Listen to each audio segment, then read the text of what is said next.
And we are live. Welcome back to the Investor Shed podcast. My name is Nicholas Parker Beveridge, and I am here with Jeremy. 9/11 was an inside job kitchen. Good morning. I can neither confirm nor deny those statistics, but what stats? 9/11 was an inside job. Oh, it's okay. That's not what people call me. Oh, yeah. Okay. But good job giving your middle name away. So by the way, if anybody needs any of Nick's passwords or into his account, there's most of the information you need. I don't use my middle name in my passwords. I use Conan O'Brien's middle name. No, I'm just yeah, you don't use anything. I'm just kidding. Yours are all the strong passwords. We got a really good episode today. You brought it to my attention this morning. We've got a list of episodes, by the way, that we kind of go down. This talk about real estate. We are going to be talking about real estate today. Yeah. Fascinating. I really hope that people listening today are like, man, would they stop talking about stocks and stupid shit and just get back to real estate? Well, you are going to be pleased today. We hear you loud and clear, audience, by the way. Yeah, no, we're going to be talking about flipping in particular, mistakes people make when flipping properties. So we're going to be talking about the 20 most common mistakes. Might be less, might be more. Yeah, we probably about 20 mistakes. Yeah, this is kind of just our guideline. You know, we may waver a bit, or we may stick to exactly the script. Who knows? Yeah, probably not. Probably not. I think this is important, though, because I flip houses, and guess what, Jeremy? I still make a lot of these stupid mistakes. Yeah, you do flip houses. These are the biggest mistakes I think house flippers can make. We've compiled a list. We had a little help from Grok, but we were able to confirm it. Yeah. Took away some of the things that don't really apply. I didn't take away anything, but we will while we were. Do you think while we're doing this? Do you think ChatGPT thinks you're cheating on them every time you open Grok? I hope so. Yeah. I hate ChatGPT. Wow. Even though I'll use it all Bold the time. words. ChatGPT is like, it's just like that side girl. Yeah. You know? I think ChatGPT is... But Grok is who I'm loyal to. Even though I'm not. ChatGPT is just like, you know, it's a yes man. It wants to like, yeah, sure, whatever you need. Like, yeah, it's very validating. Yeah. And it's nice for emotions because sometimes as adult men, we need validation often. We need it. Or we'll die. Yep. Yeah. So let's talk about it. Let's get into the 20 or so most common mistakes people make when flipping houses. Yeah. All right. Number one, probably the biggest mistake here is underestimating renovation costs. This is something that just about every house flipper, including myself, do on a regular basis. They are a little bit too optimistic, or even if they think they're being conservative, it's just almost never enough money that they will be spending. They under budget everything. Yeah. So because and I think really what they want to do is they want to justify the deal in their head. You know, like, oh, this isn't going to take this much. It's just going to take, it's just going to take $10,000. I just need flooring in this, but it's never just a scenario when you're flipping houses. And in their head, if it's just flooring and let's say paint and flooring, and they know like flooring's going to cost $5,000, paint's going to cost 10 or another $5,000. It's going to be a $10,000 budget. Easy peasy. Easy peasy. Yeah. No problem. And then they get into it. And then, they forgot about the demo.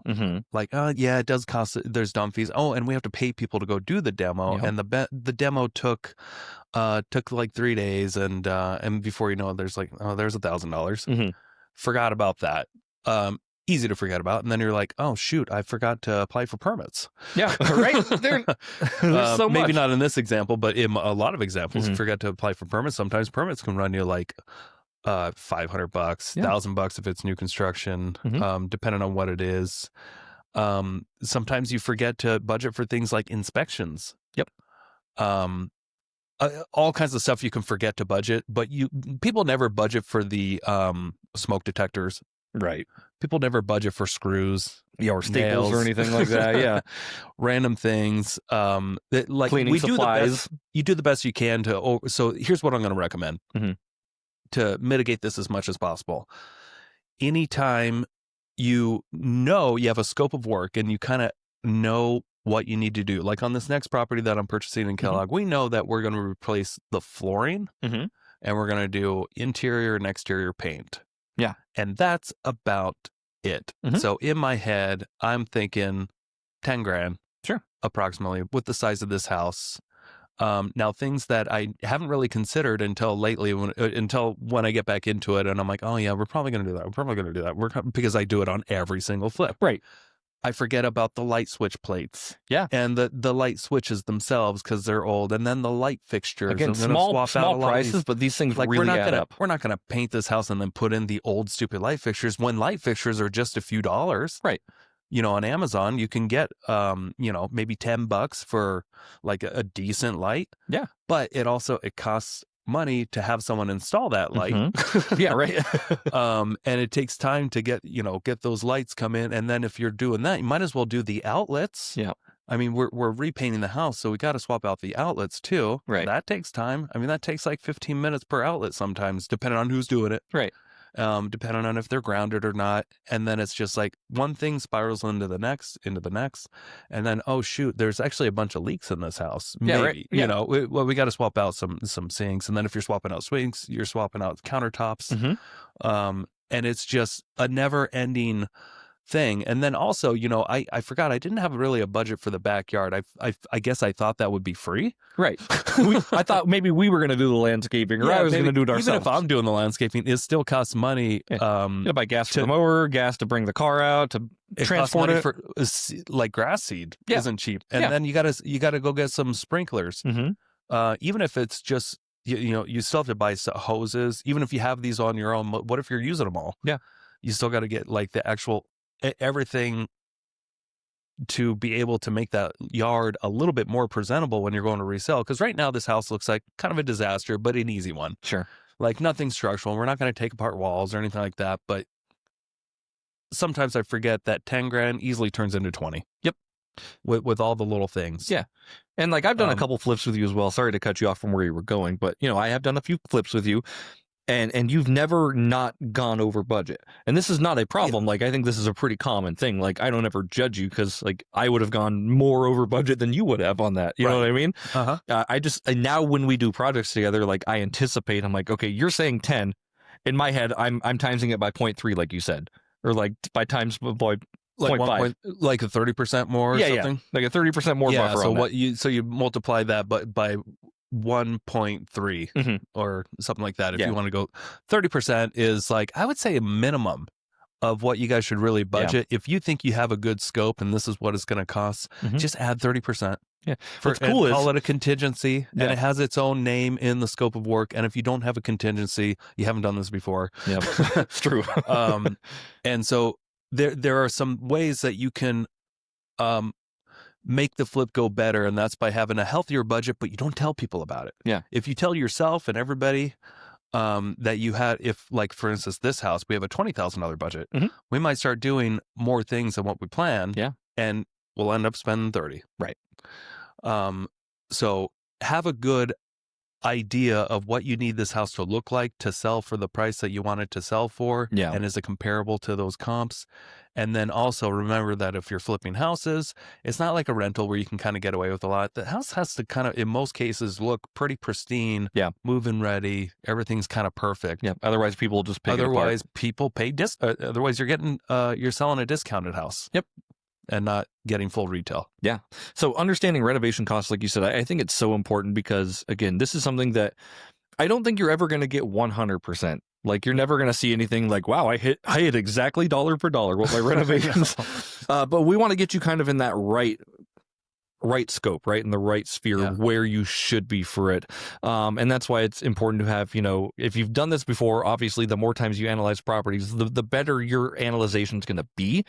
But it's also helpful to, like, you know, go in with a scope of work and ask a contractor and be like, okay, how much is this going to cost? What's your bid type of thing? And then just put yourself a little padding on top of that.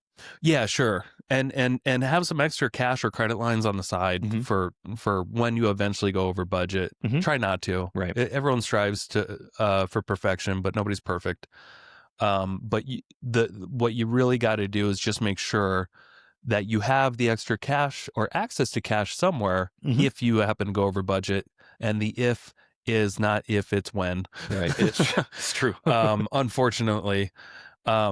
And the problem is if you just give yourself a bigger budget, then you're just going to plan on spending more, and then you'll forget about the things that you can never even account for. Yep. So that's where we're going with this. I like what you're saying though, like putting it in like an actual contingency line rather than like a renovation line. Yeah, because then you'll just plan on spending more. Right. on those Your items. budget Like, gets bigger, and well, you'll we just have a $6,000 plumbing budget. I guess we'll spend $6,000. No, you Exactly. should have a $4,000 plumbing budget, and then if you go, spend 5 or 6, then that comes out of the contingency. Yeah. I like it. Yeah. Okay. So the biggest way you can solve this issue is number 2, not overpaying for properties. Ooh, this yeah. is one of the biggest mistakes. The second biggest mistake, I would actually call it I'd the say first. this first. Yeah. And yeah, I would say exactly. this is probably the number one biggest mistake. I would say what we just talked about, going over budget. That's the most common. Probably that's probably the most common mistake. Yeah. But this one, just overpaying for a property, is absolutely the number one reason why you will lose money. Yeah. And you've probably heard this before, but like you make your money when you buy. Yeah. Right. So yeah, like you should have a good chunk of equity. when you buy your property is when you're going to realize like, oh, I can actually make money on this thing, because if you're overpaying for that buffer goes right out the window. Yeah. And a way to kind of stress test if you know if you're overpaying or not, when you purchase it, the day that you close, could you turn around and make a profit on it without doing anything to it? Yeah.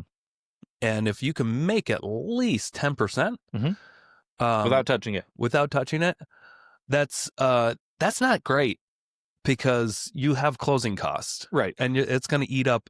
Reselling is going to get close to eating up almost all that. Yeah, well, 6% agent fees plus title, escrow, and depending on what your state you're in, you might have up to 2% in excise tax. So that could quickly, 10% can go away, and then you're breaking even. Yep.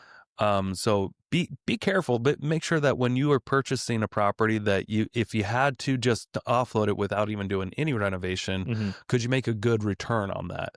Yeah. And I know it kind of gets into the emotional versus logistical purchase of a property, right? So people buy these properties on an emotional level, like, oh, I can make money on this, but they haven't ran any numbers. Yeah. And that's a huge mistake. Yeah. So ideally, I mean, this is what might help some people is to think about it this way. If I'm buying a distressed asset, is me flipping this house and making an improvements necessary for me to make a profit, or is that just going to improve the profit? Right. And it should just improve the profit. Right. You should be buying houses to where like you have equity that day. The as is value is less than, or sorry, the as is value is more than what you purchase it for. Yeah, absolutely. And how do you judge that? I mean, my rule, buying properties in North Idaho in the areas that I purchase, I try to stick to about 70% of the after repair value minus whatever the repair costs are. Right. Can you break that down? Obviously, we've heard that all before, but break down a scenario where you buy a property at that price and what price you would buy it at. So say there's a wholesaler that has a house for $200,000. Go. Yeah. Okay. So let's say it's the house is. Well, why don't we say that it's worth $200,000 so I can do it in my head? Yeah. Easy math. Whatever makes it easy. This house could be worth $200,000. It could resell for $200,000. So your after repair value is $200,000. Let's say with $20,000 worth of cosmetic upgrades. Okay, perfect. Now you really shouldn't purchase it for less than, or for more than 70% of the after repair value minus that $20,000. So if it's worth 200 when it's ready to resell, you multiply it by 0.7, which would put you at 160. 140. Yep, 140. Yeah. Yep, you're right. Yep, okay, 140. Go ahead. I'm trying to do it in my head. That's okay. But then you minus 20, right? So 140 minus 20. So yep, so 120,000 should be your purchase price. Yeah. In a rough first case scenario, of course. 120. Don't spend more than 120. Yeah. If it's going to cost you $20,000 to renovate, and then you can resell for 200. Right. And even like honestly, like a 70% margin, like you're talking about, like they don't always work. Be a 30% margin. Right. 30% margin, but like a 70% repair price or whatever. So we just call those 70% deal. Yeah. 70% deal. Even those can sometimes get a little stretched thin. So like obviously if you can find a better deal, take it, of course. They could be stretched thin if you're wrong about the ARV and you're wrong about your repair costs. Yep, exactly. Or if the property is just very undesirable. Yeah. Maybe you're purchasing with the right numbers, but you're in a location that sucks. That actually goes into our next point, which is interesting. So like this all kind of flows together. But yeah, overpaying for properties is definitely a thing that will kill your deals, and it will stress you out to no belief. Yeah. So you might be thinking to yourself, but why couldn't you pay at least $130,000 on something like that and just make a little bit less money? Don't waver. You just got to know that you need almost a 30% margin to make approximately 15%. Right. Because a lot of house flippers, including myself, we use debt, we use leverage, we use other people's money. We go over budget on repairs. So the amount of fees that you'll spend on the resale and holding costs and interest payments and all that could easily add up to around 15% on something like this. So you're really just making like a 15% margin. Right. Is what we're kind of striving for. And that margin goes down the more you're wrong about, let's say this $20,000 job actually costs 30 or 40. Right. And then just something like some base fees, because I just calculated, of course, but like, say you buy this property $120,000, you get the whole thing leveraged through a hard money lender, because some of them will do that if you have a good enough deal, right? You're going to be paying $1,000 a month in interest, not to mention points and other fees and title insurance and everything like that. So $1,000 a month times it by 12, there's $12,000 that eats into your deal right there. Yeah, and half of that could be in fees and closing costs and points. You could easily spend $5-6 grand. Right. That's just a base number, when of course, you go just to purchase it, and then the $1,000 a month on top of that for something like that example. Yep. So you just got to know that holding flips with high leverage gets expensive. It gets expensive quickly, and the longer you delay everything, you do have control over your construction timeline. Yep. You don't always have control over your sitting on the market timeline. Yeah. And then waiting to close with a buyer timeline. Right. There's like 3 phases of waiting around. Yeah. And like flips could easily take a year. I'm gonna throw you under the bus a little bit. That's okay. For instance, you have a house in Bonner's Ferry that you're planning on selling, right? And it went under contract. Now it's back on the market. Yeah, that's not throwing me under the bus. That's common. Oh yeah, that's common, right? So like people think these properties are going to sell really quick, which you did, and that's why I was trying to not throw you under the bus. Right. You're like, oh, I don't need photos. It's going to sell quick. I'm like, I hope it does. I really do. And not to say that my photos would have made the difference, but professional photos do make a difference when you sell a property. They do, and that's called skimping out on expenses, which we'll get into. Yeah. Okay. Which I do. You guys, I'm guilty of a lot of this that's okay. stuff. Yeah. There's. I feel like this is a therapy session for me and like an Jeremy intervention as well, like where we talk about the problems that we go through that we know better. But I am not claiming to be someone who's like Jesus and I abide by all these things. I should. You don't go by Flipper Jesus.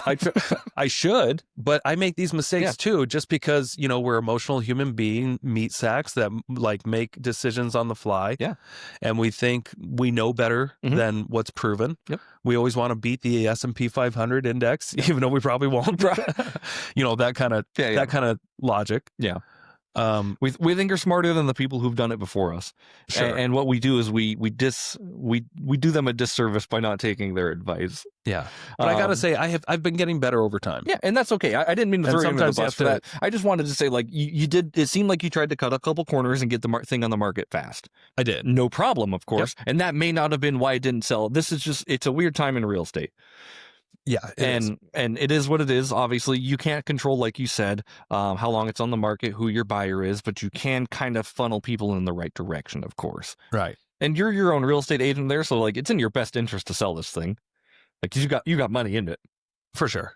Yeah, we'll get into more on that. But let's go to number 3. Okay, so ignoring market research. Yeah. This thing. So not understanding local demand, buyer preferences, neighborhood trends. So like you got to, before you purchase in a certain area, I would highly recommend you look and see what's pending, what's closed, obviously, in the last 12 months, and then what's active, what's your competition. Yeah. I remember. What does your competition look like? Yeah, what's your competition look like? What do you got? What are you up against, and what's the demand, and what's the absorption rate, and how long can you anticipate this property, even if you did everything perfect? Where do you get those? How numbers? long is it going to sit on the market? There's multiple different ways. Okay. The MLS, like talking to an agent, is the easiest way. And actually, I was trying to throw you a bone there. Like talk to Nick. Talk to me. Nick can get you in touch with if he's not the realtor for you in this area, like if it's in a different state, he can definitely recommend you somebody who knows his stuff. So yeah. We have a good friend that was on my team a few years ago. ago that purchased a property in a small town south of us. Mhm. And he wanted my help because he was newer. He wanted to flip his first home. He was eager, excited. Yeah.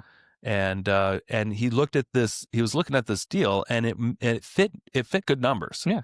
It fit, like, I think that 70% rule at the time. This was maybe 3 years ago, 2-3 years ago. I don't remember exactly, Yeah. but and he asked my advice, and I did say, I flipped a property down there in the past, and it is a long drive. It, every time you want to go out there and look at anything, the whole day's gone. Yeah, hour and 20 minutes one way, basically. Yeah, it was an hour and a half there, hour and a half back. So you're 3 hours of just driving. Yep, that's half your day eaten up already.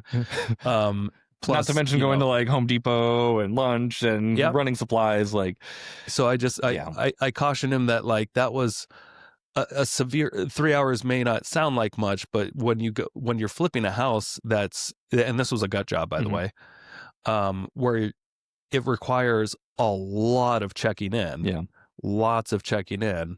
Like the amount of hours that you're going to spend on the road sometimes it's just not worth it. Yeah. Hey, quick commercial break here. Thank you so much for listening to this podcast. I really do appreciate it.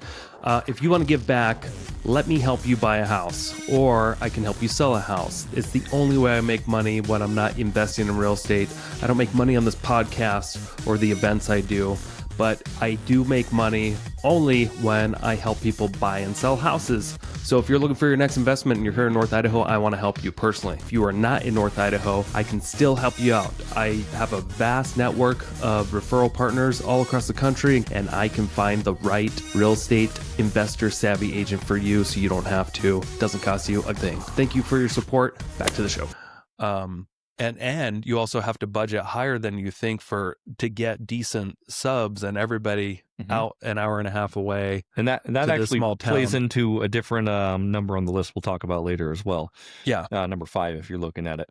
Oh, yeah. So, and then, being partnered with the wrong people and stuff like that, we can talk about that. But the biggest thing was, this is market research. Yeah.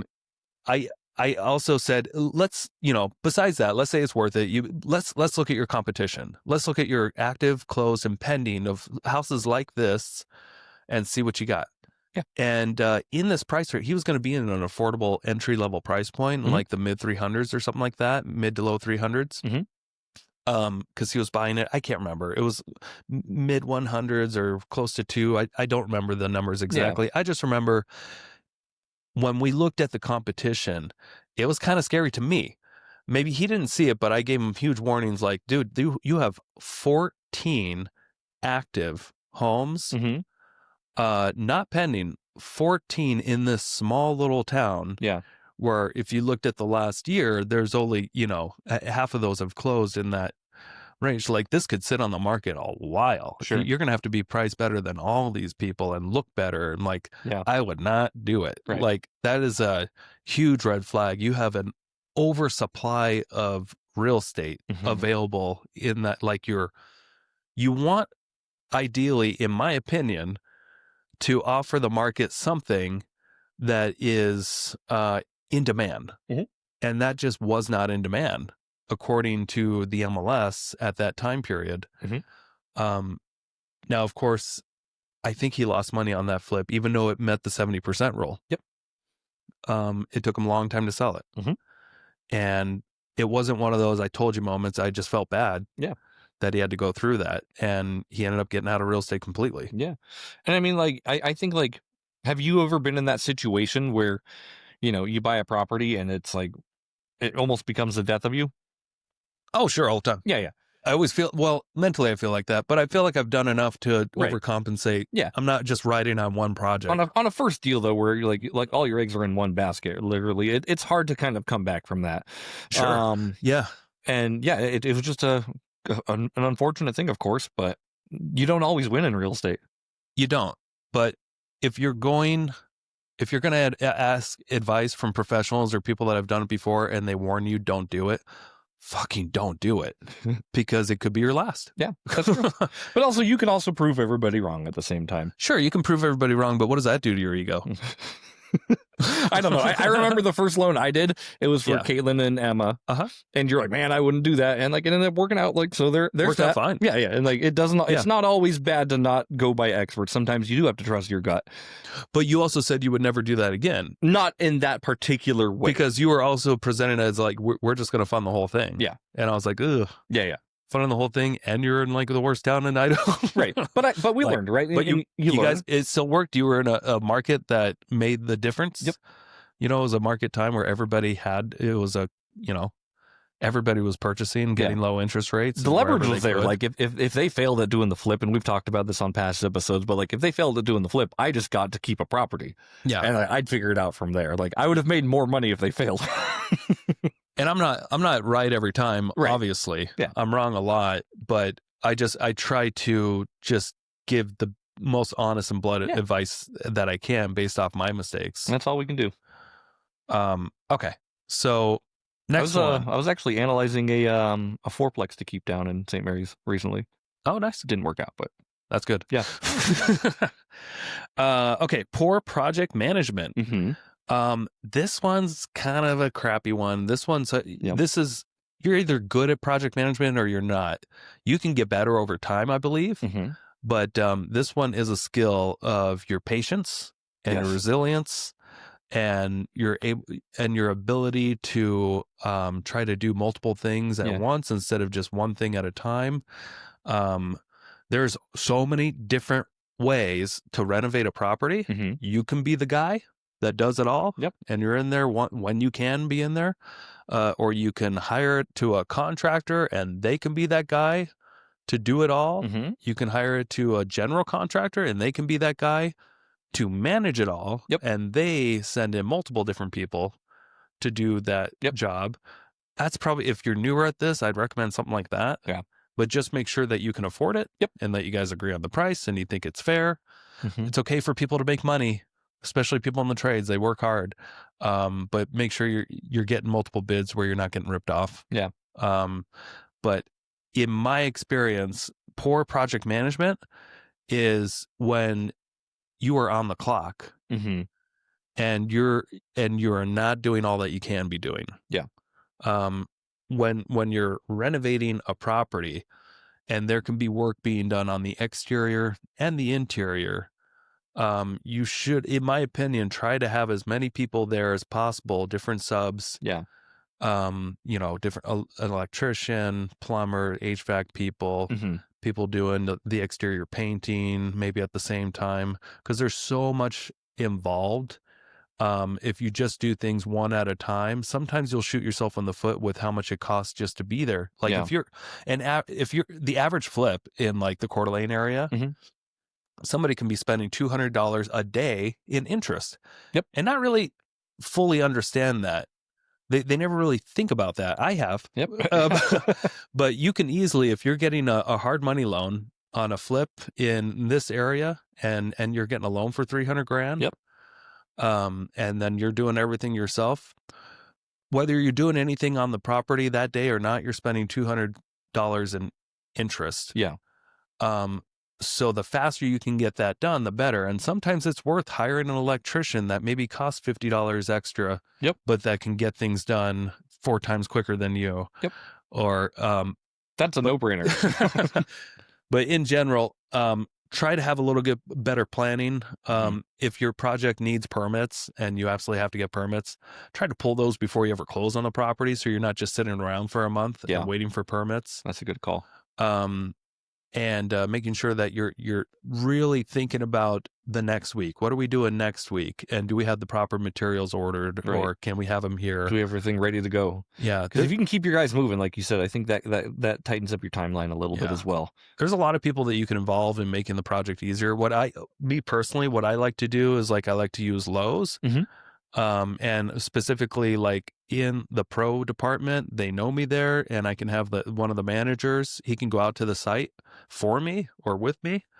And he can make a bunch of measurements and he can go get a material list. That's awesome. That's a big, and then he can have stuff delivered, or sometimes I'll just have him communicate directly with my contractor if it's like a little bit further away. Mm-hmm. And then those two can communicate. So I'm saving money by leveraging Lowe's, and they're still giving me discounts, but they're not on the clock charging me hourly. Right. They're just selling me the product, but they can cut a lot of time away from these contractors, so they're not constantly going to the store and back. Right. And they can just be on the phone with what do they need, and they have it delivered. Yeah. There's lots of different ways that you can be efficient managing a project. But you know, on HGTV, they'll show big projects getting done in 5 to 8 weeks. Yeah. It's more than just Jonathan there, right, doing everything. Yeah, they have lots of people working on the property at the same time. So if you're taking on a big project and you're planning on doing it all yourself, get ready to do nothing else for a year. Yep. And I think since you're talking about efficiency here, like you're right, you know, you see HGTV, like it all looks like it's like one seamless wheel. Like I assure you, there's 100 systems working behind the scenes on like getting this thing done and getting it done on time. Yeah. And that's where your project manager is going to come in as well. I think one of the things I like that when you do is when you partner, it's not necessarily with a project manager, but when you partner with a general contractor, because that saves you money up front in exchange for some equity in the end. Yeah, there's so many different ways you can structure this. Yeah. I think that's a really cool thing. Like you actually make your partners or your contractors a partner in the deal in some deals. Sometimes. Yep. Yeah. And that gives them more incentive to do a good job and get things done quick. And more efficiently, so they can actually make a buck. Yeah. Hey, the faster you get this done, the faster I can pay you, type of thing. And that's another thing. You got to wonder where everybody's incentives are. If you're, and I've made this mistake a lot. You hire contractors by the hour just to go to a property. What is their incentive? Their incentive is to make money like everybody else. Everybody has the incentive to make as much money as possible. Yeah. And if you tell a contractor to just go to work on a house and just charge me by the hour, they are not incentivized to get things done quickly and efficiently. Yep. They are incentivized to be there as long as they can. Right. Because the longer they're there, then they don't have to go look for another job. Yeah. And that's just what's in their best interest. Now, if you can tell them, hey, the painting portion, how much would you charge me for that? Oh, maybe $5,000. Great. What can I do to make that quicker? Can I get Can I get the paint delivered for you? Would that save you know, there's so many different ways you can work this out. But just remember where everybody's in. If somebody gives you a bid to do work, they're usually incentivized to get it done as quickly as they can, so that they can move on and make more money somewhere else. That's the churn method, baby. Yeah. Churn and burn. But typically when you're asking for bids, people do juice it up a little bit because they don't know how much they're going to spend or how much time exactly. But sometimes it's still the better way to go.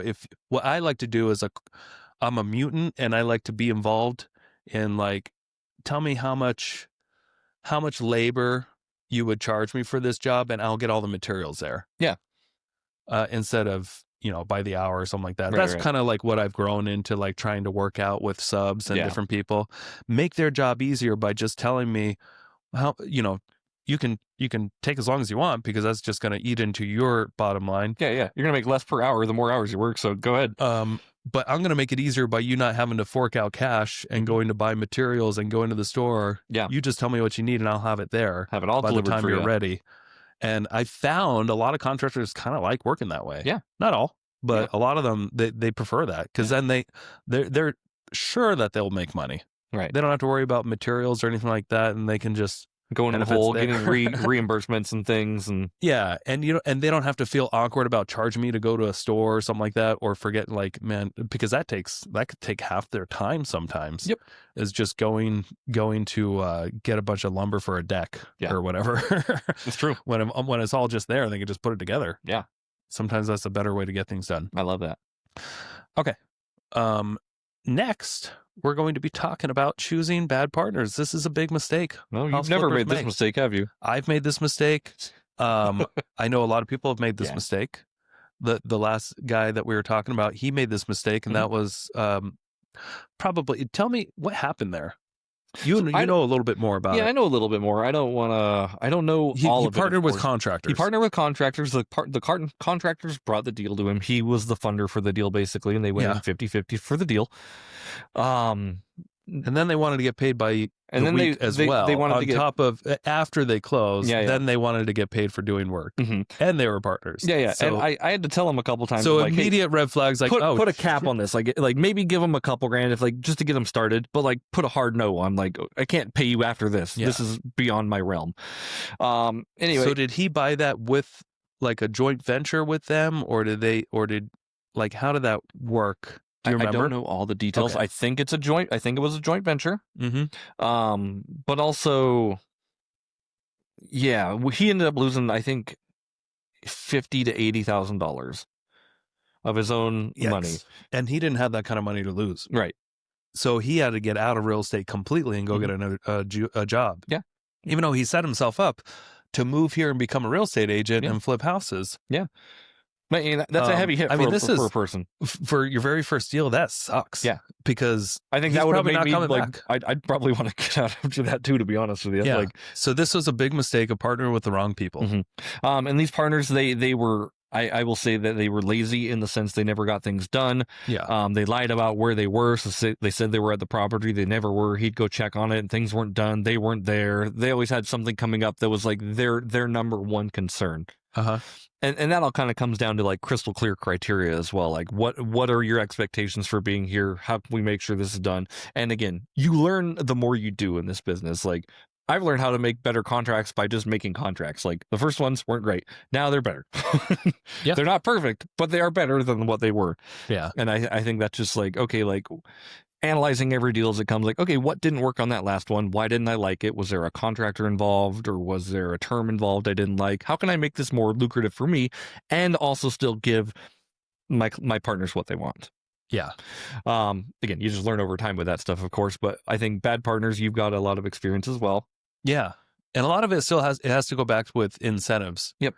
I think the number one mistake I made with my experience with a bad partnership, I got into a building, spec home building partnership a few years ago, back when COVID started, and we had a great first year, but we had kind of a flawed arrangement, and I didn't really think it through because guess what? I'm a dumbass.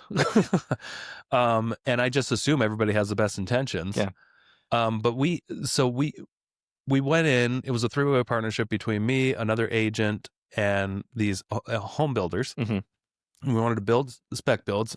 I was in charge of figuring out the finances and how to pay for building lots to get them free and clear to use them as collateral. So I would go and get other partnerships, other people's money, to purchase these lots, or we would just use our own cash, right? Which we did on like that lower pack. We bought with our own cash. Yeah. So then my partner, the other agent, he would kind of coordinate the front end and the pre-construction, figure out what kind of house plan, what can we resell for. Right. He would go through permitting, do the HOA meetings, and be more on site, and then be on the sales end of it when it's time to resell. Yeah. Kind of, thinking back at it, pretty unnecessary position. It's okay. Probably didn't need him there. He probably didn't need me. Right. But we just kind of came together and started working. And the first year we did really well. We built and sold 3 homes, and we made almost close to $400,000 in profits. Yeah. And then we each took $100,000 pay that after the first year, each partner, the builders, myself, him, and then we sold a couple more homes, made some more money. And then that money disappeared. Yep. And then they stopped building. We had a total of 10 homes that we were building after that. And none of the construction was really moving. Yeah. A lot of weird stuff going on. A lot of money started to go missing. Yeah. Draws were not handled appropriately. Some things were misled, and then we found out months later they weren't even paying any bills to any of the subcontractors, and we started getting literally over $500,000 worth of liens in the mail, and people claiming that they weren't paid by these people, and it was something that almost sunk me too. And I made the mistake of not really properly vetting these people. Yep. and having a little too much control. And then another big flaw that we had was they were incentivized to go over budget. And I didn't really think that through. But we had, so Tyler and I, as real estate agents, we wanted to make sure that we were paid when we go to resell these properties a commission, because we are taking time and effort away and expenses from our real estate team. And we want to make sure everyone's taken care of. Like, hey, if we're doing these, we still got to make our commissions. It's a different type of job, real estate agent job. So we're going to make our commissions.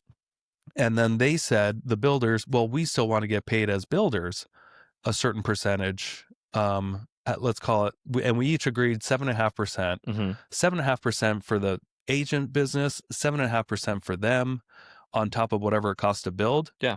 So they would work at cost plus 7.5%. Gotcha. We would have a 7.5% commission, but 3% of it would go to another brokerage. Right. So Tyler and I would actually split 3.5%, but that would also be split between my other business, business partner in the real estate sales business, because you don't always get the full commission, and is split with the brokerage and all those other things. Yeah. That money dwindles down really quick. It dwindles down. What you get. Yeah. I think I actually end up with like 1% or less or something like that. I think it was less than 1% was actually my cut, but they were making 7.5% on top of whatever the construction cost was. The problem was, if we went over budget, that incentivizes them to get a bigger paycheck. They would just get more money. Interesting. I didn't think about that. And eventually, I think they caught on to this over a year or so, and they're just like, well, let's just go fucking insanely over budget, and we'll just keep collecting the 7.5%. Easy peasy. And we won't pay our subcontractors. We'll just keep that money too. So they got away with hundreds and hundreds of $1,000s that they walked away with, and then they started suing us. Yeah. That, my friends, is a bad partnership. And it cost me personally $800 and something thousand, but it also, it left such a massive black hole to deal with that it caused all my other projects to start falling behind and falling short. And I had to lay people off, that it caused me over a course of 2 years to lose $1.8 million, $1.85 million. We've done the math. In losses. From, just picking the wrong people to do business with. Yeah. And that's what a lot of it spawned from. And that's something I had to own up to. I didn't do the proper vetting. Right. I should have really taken my time, and before you get into such a huge financial commitment with strangers. Yeah. That's something I had to learn from. So, Dave Ramsey famously says, the only ship that sales is a partnership or something. I don't know. He's against partnerships. Yeah. Partnerships are not something I've done a lot of them, and most of them have been very successful, but, you got to make sure that somebody else is bringing something to the table and they have aligned interest. Yep. If you do well, they're going to do well. If you do poorly, they're going to do poorly. Right. Make sure that your interests are actually aligned, and that they're bringing some skill or money to the table that you don't have in order to complete the deal. And if you could not do that deal without that partner, then maybe consider that partner. Yeah. If that makes sense. Yeah, absolutely. And if they couldn't do it without you, that's also a big piece too. Yeah. And kind of going back to the one guy who flipped out of town, like I said, he lost $50,000 to $80,000, and he was in a joint venture with his partners. How much did they lose? I mean, they should have lost 42, but he didn't go after them for like losses. He just took the L.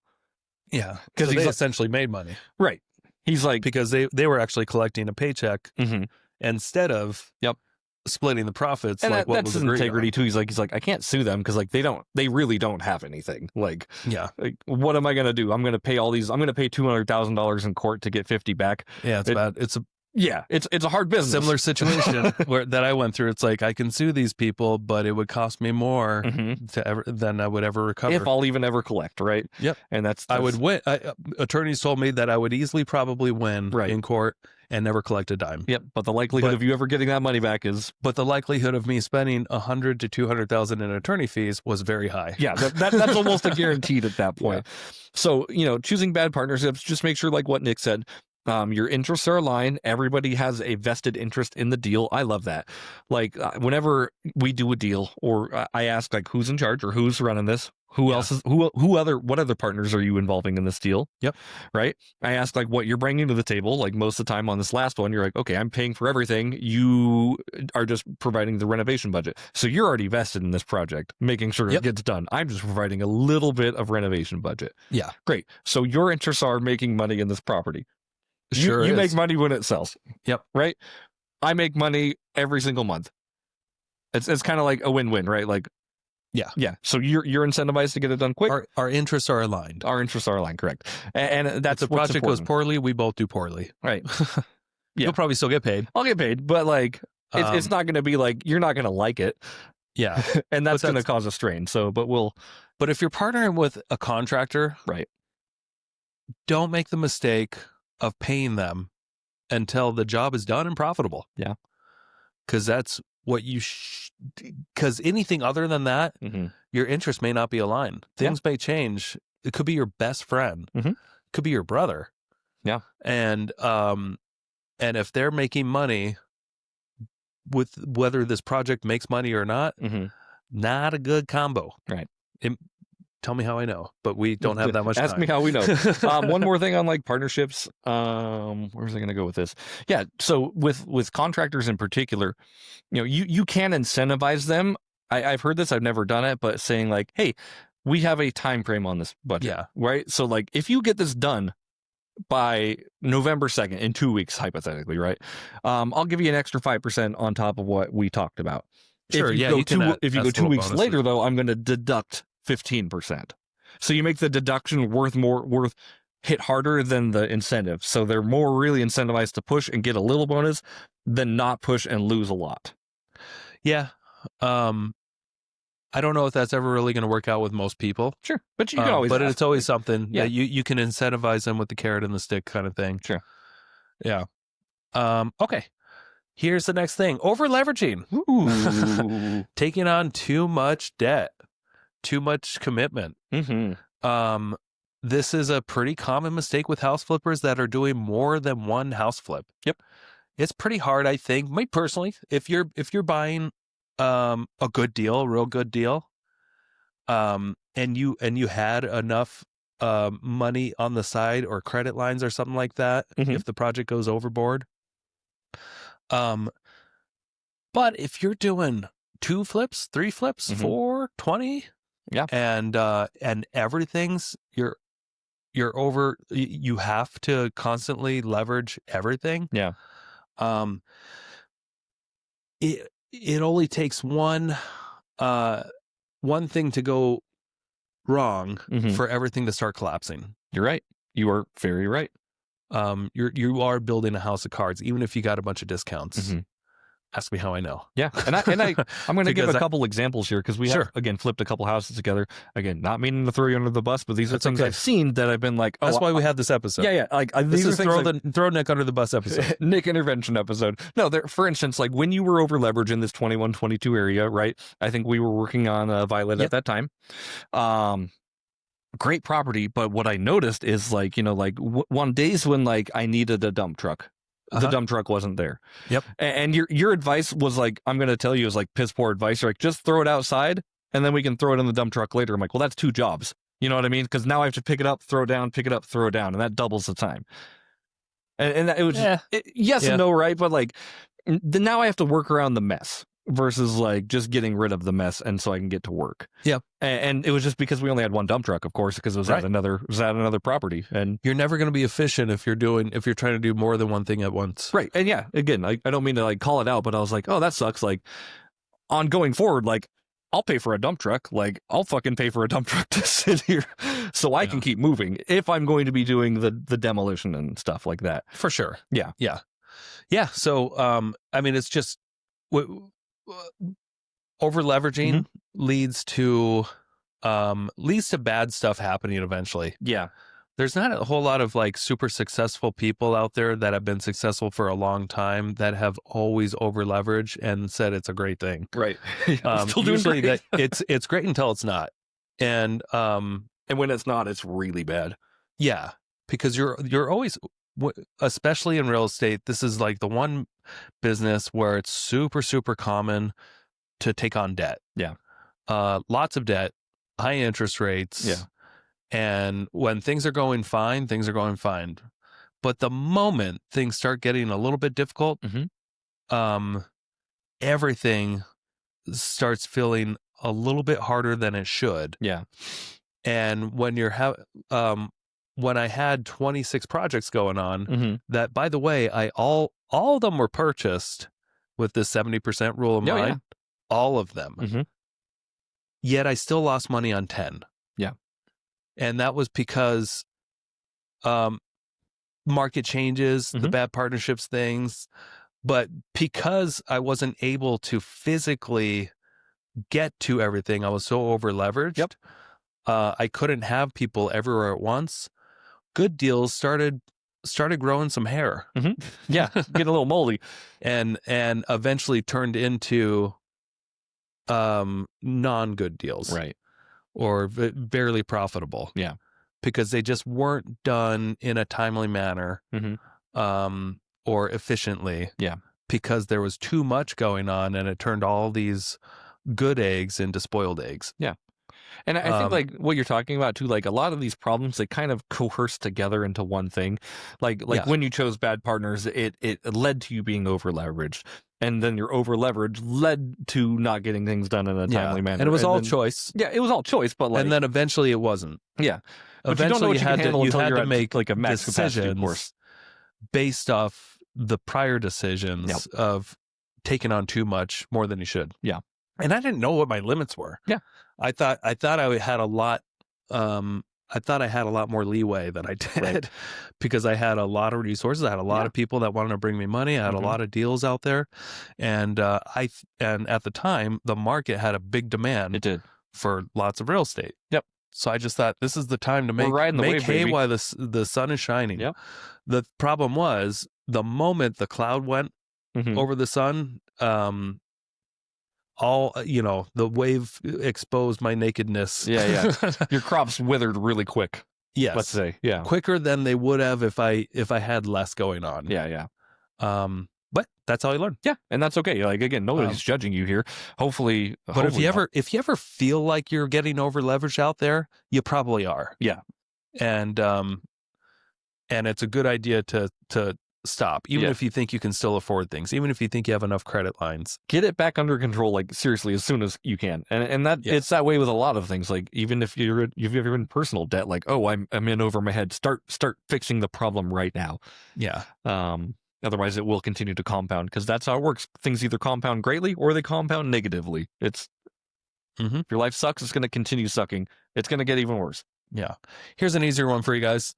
Don't skip out on inspections. That's easy.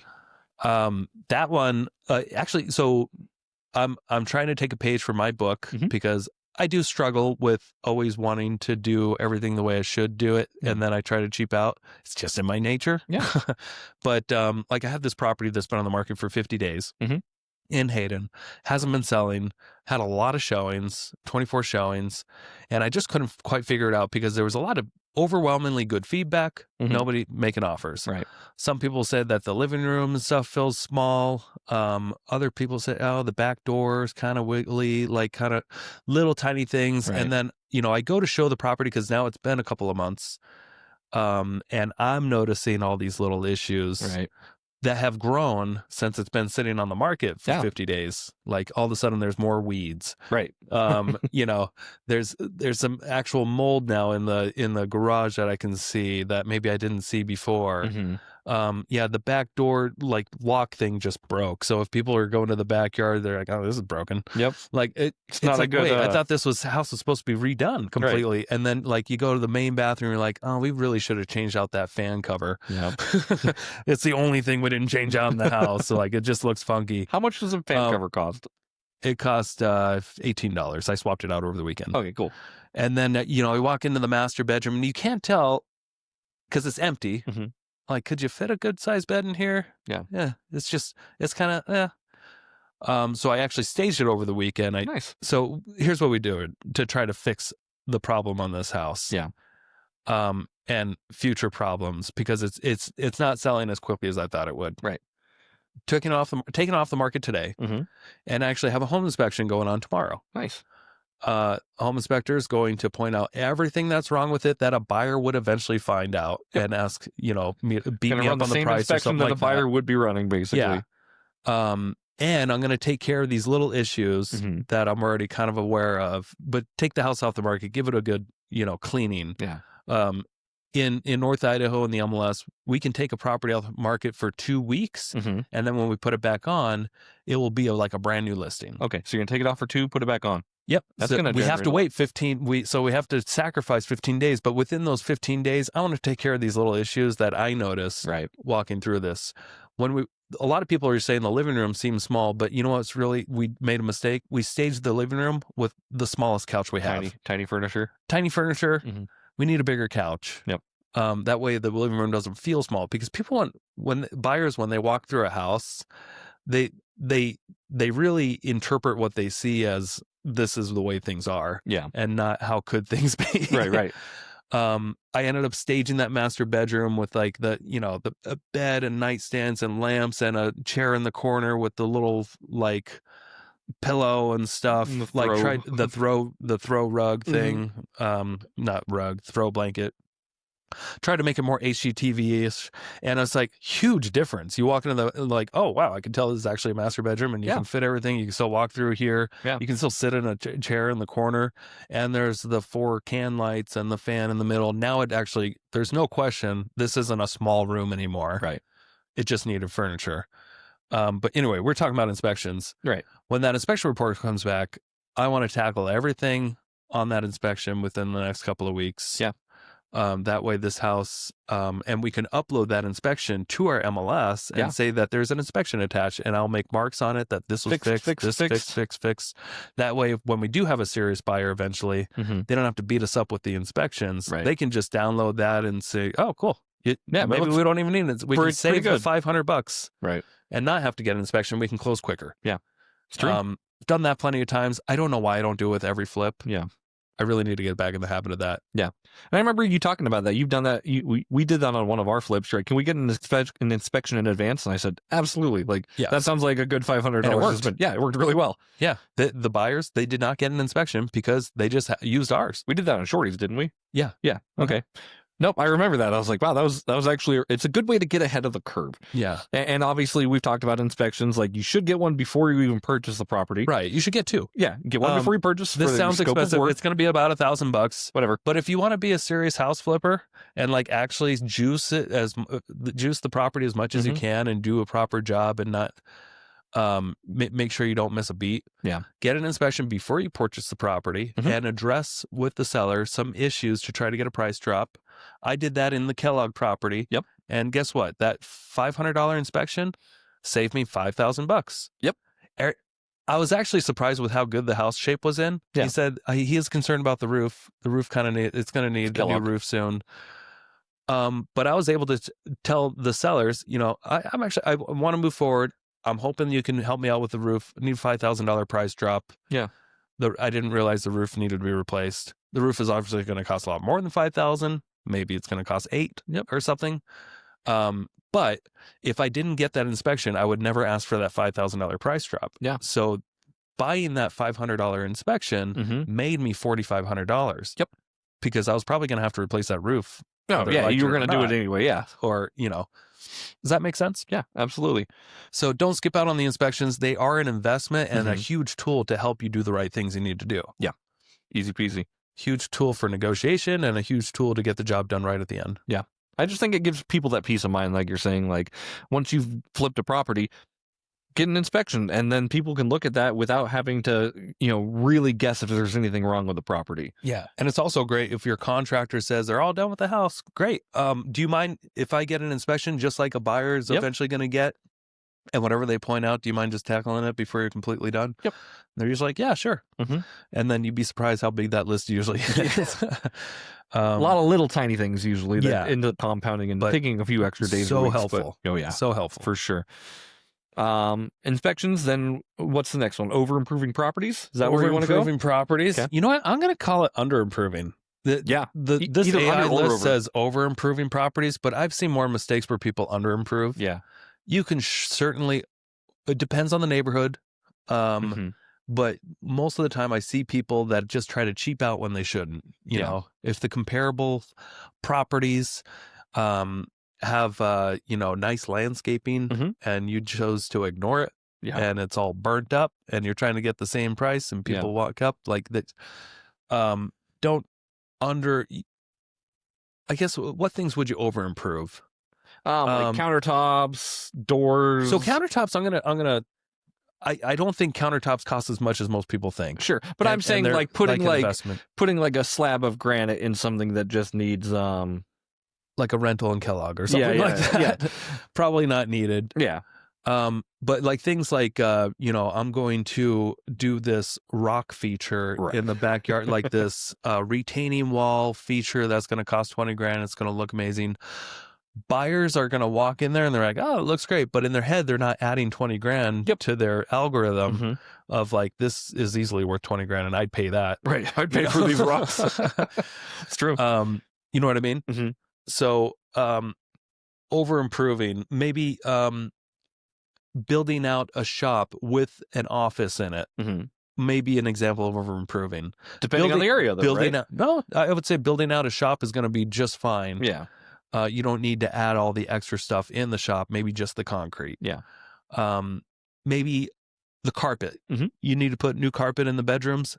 Don't buy $5 a square foot carpet when $2 a square foot carpet looks and feels exactly the same almost. Yeah. Maybe just step it up on the padding because the padding is where most people feel when they're walking around. Yeah, for sure.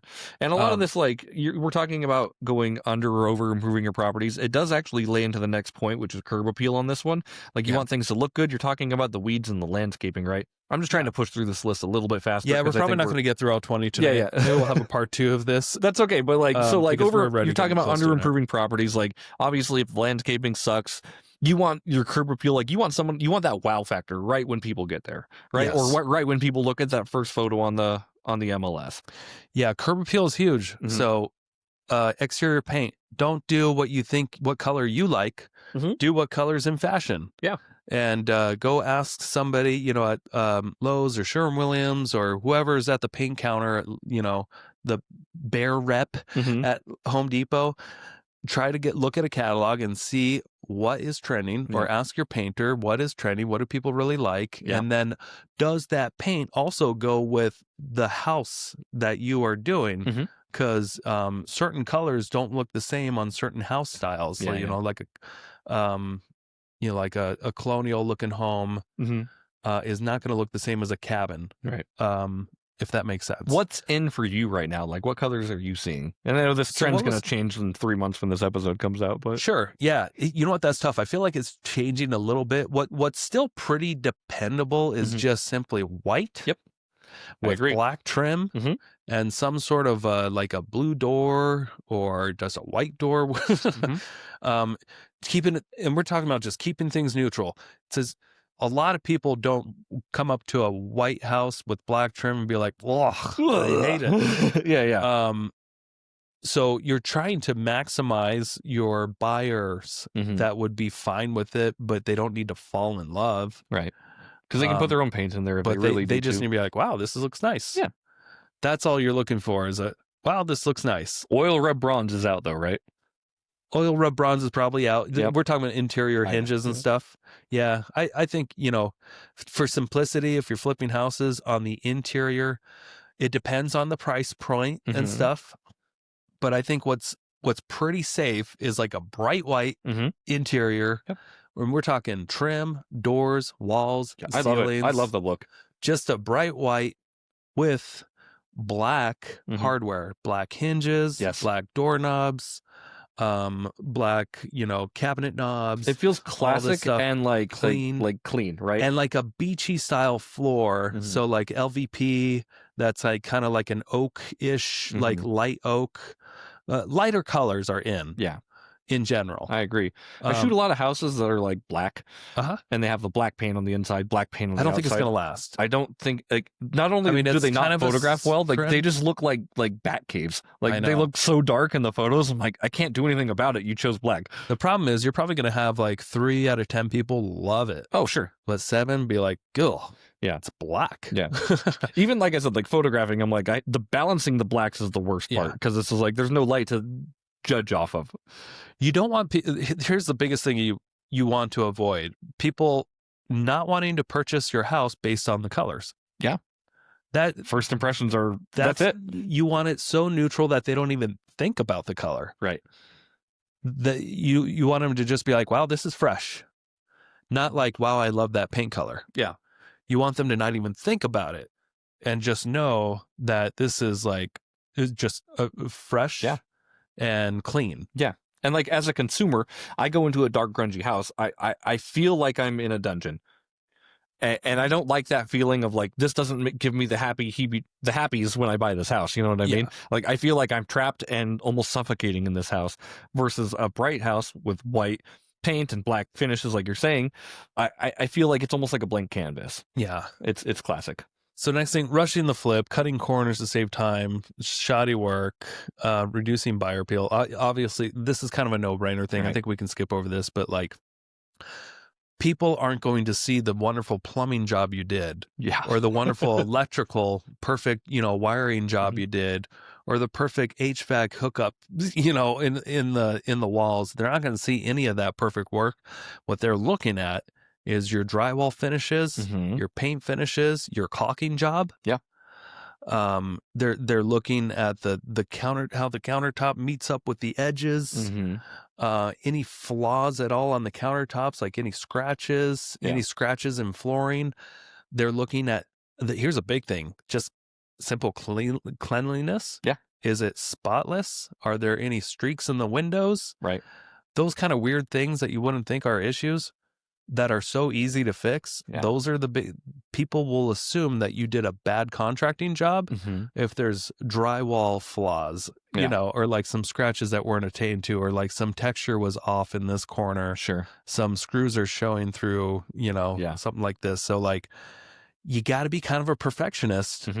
Now, what really helps if you can't get everything perfect is staging. Sure. Yeah. And then here's our next one is not staging homes. Yeah. And you talked about this on your house that you're taking off the market too. Yeah. Like you just recently staged it, but we didn't stage the master bedroom. Right. Even though we had the furniture in our shed, we should have just did it. We're just being lazy. Yeah. And the house sat on the market for 50 days. I mean, duh. Yeah. Like, follow my advice if we needed to, but like, yeah, there's a lot of different things. Like, people want to walk into his house and they want to feel like, oh, this is what you can fit here. This is what I can do. You want it to be neutral enough where it's not going to impact somebody's decision. It's like, what I've heard is you don't want like sports memorabilia, religious memorabilia, anything on the walls like that. Right. Because like if a Seahawks fan goes into a house, and hypothetically, of course, you have like a 49ers backdrop and they're going to honestly be like, this house sucks because that team sucks. And they're going to have this negative connotation in their head based off that. You don't need the 8-point buck mount, like dead animals in the house. Like, some people appreciate that, some don't. Some won't even look at the house if they see in the photos that there's a moose hanging. Yeah, people have weird misconceptions on like, and you're trying to throw a big old net. Because you only have this certain amount of buyers at every time that like judge your house quickly. Yeah, before they ever go see it. I've shot some weird ass houses, man. Yeah, I shoot plenty of houses where they have like the Confederate flag hanging up and stuff, and I'm like, okay, you're gonna lose some potential buyers here. And I always feel weird. I'm like, I don't want to like disrespect your clients to like take down your flag, but like you as the realtor should have known to talk to them about this. This is not my job to come in and do this. Yeah. Yep. Anyway, like I end up like blurring out a lot of those in photos and stuff because it's not a thing that's attached to the house, and I can get rid of a photo pretty quick. Oh, cool. But when people go to the house, they're still going to see that there's a flag like that hanging up. Yeah. And it's going to give people a weird impression. So stage it and stage it right. Try to run through the rest of these real quick. Misjudging the ARV. This is important. The after repair value. Yeah. This actually should have been closer to the top. Yeah, I agree. But make sure you're conservative is the best advice I can give with your ARV. Don't be optimistic, be conservative, and make your decision based off that. Yeah. If you're pretty sure a house should sell for 500, make your ARV 475 and run the numbers off that. Yep. If that makes sense. I agree. But looking off the comps, be conservative and really just make your decision based off comps that have sold and not that are on the market. Yeah. I think a lot of people still like they want, and this doesn't really go with flipping. This goes with just selling houses in general. A lot of people think that their house is worth more than it actually is. Oh, And of course. And that's just with the market right now, right? And I've worked with a lot of realtors who are like, my client wants to list at this. Yeah. I think it's a bad idea.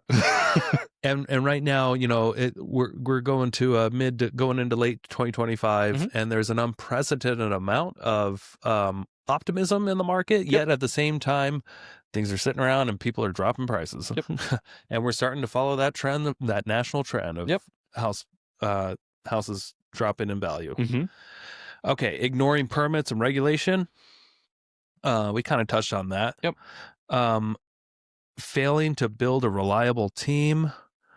We already hit on that. Yeah, not accounting for market shifts. Oh, that's a good one. Yeah, that one kind of goes with misjudging ARV a little bit too. Well, this one, because most flips aren't done for 6 to 12 months, so you need to kind of have an understanding: is the market trending up or down? Yeah, or sideways. And what's going to happen in 6 to 12 months, right? Because you could buy this thing in February and you're like, oh, cool. By the time I sell, it should be August. But then maybe it actually doesn't get on the market until November. Yeah. Now, what this doesn't mean is if you're in an appreciating market, don't assume, okay, I'm going to be done in 12 months. It should be up another, 5% by that time. So I can do this deal now knowing that it's going to be 5% more. Yeah. Don't be a fucking idiot. Don't easy. Don't ever count on appreciation, but always budget for depreciation if you can. Yeah. So not accounting for market shifts. That's another one. Easy peasy. Okay. Poor negotiating skills. You know what? If you're not good at it, get someone on your team that is. Yep. Hire a real estate agent to negotiate on your behalf. Yeah. Be surprised how well they will do it instead of you if you don't do it every day, because they do it every day. Right. This is their job to get to. Real estate agents, it's not their job just simply to put a house on the internet. Right. It's their job to talk to people. And it's their job to represent you as a fiduciary and to make you the most money as a seller or to save you the most money as a buyer. Yep. That's their job. And guess what? A lot of them are better at it than what they get credit for. Sure. This is a sales job, by the way. Like, yes. Keep in mind, that's what you're really paying for. Yeah. Even if you're selling a house, they are still salesmen trying to sell your house, right? Sure. Yeah. Yeah.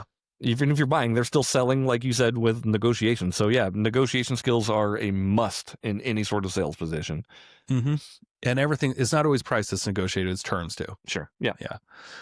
Okay.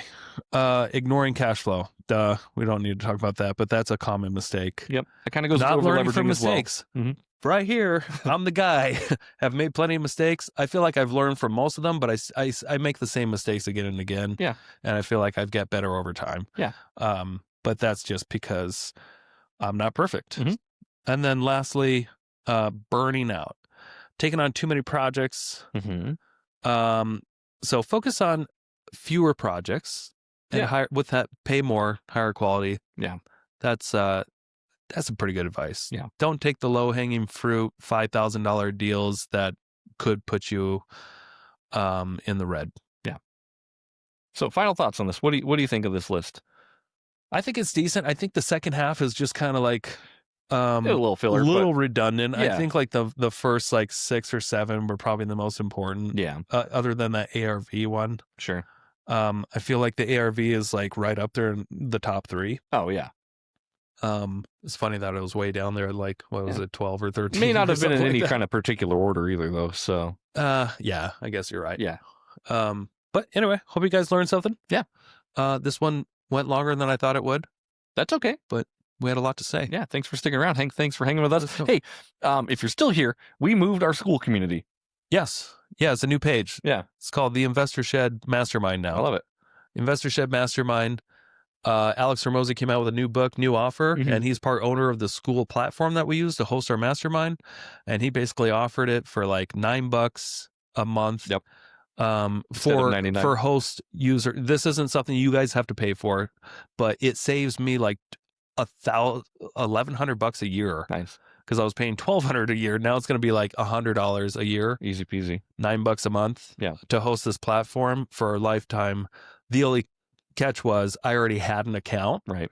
So I just had to open a new one. And then I will end the current mastermind. There's not a whole lot of people out there. There's like 42 people, and only a few people actually join the calls as of now. That's okay. But we're just letting it be known that you got to switch to a different page on this school platform if you want to be in our mastermind. That way I can afford to keep it up and running. Yeah. Very good. All right. Thanks, everybody. Awesome. We'll see you next week on the Investor Shed. Take care. Later. Bye-bye. Thank you so much for checking out the Investor Shed podcast. If you enjoyed your time, make sure to leave a 5-star rating and review on Apple Podcasts and Spotify. Follow along on YouTube, TikTok, and Instagram at The Investor Shed for shorts and promos about each episode. Do you want to be a guest or know someone who has great real estate investing advice and stories? Reach out to us at theinvestorshed@gmail.com.